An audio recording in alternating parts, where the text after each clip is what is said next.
যার মধ্যে আদব নাই, আল্লাহ রব্বুল আলামিন তাকে কল্যাণ থেকে বঞ্চিত করবেন।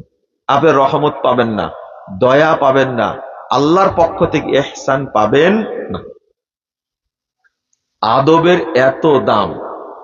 এই জন্য এলেম শিক্ষার আগে বাচ্চাকে শিক্ষা দিতে হবে কি?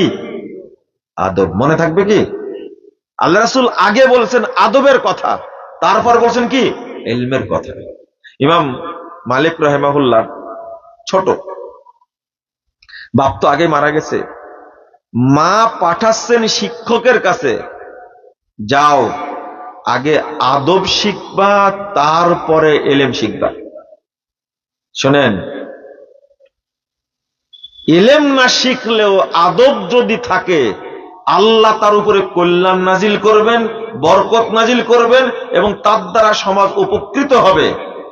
কিন্তু আদব নাই, এলেম যদি থাকে, তার দ্বারা কোনো কল্যাণ হবে না। যত বড় আলেম হোক,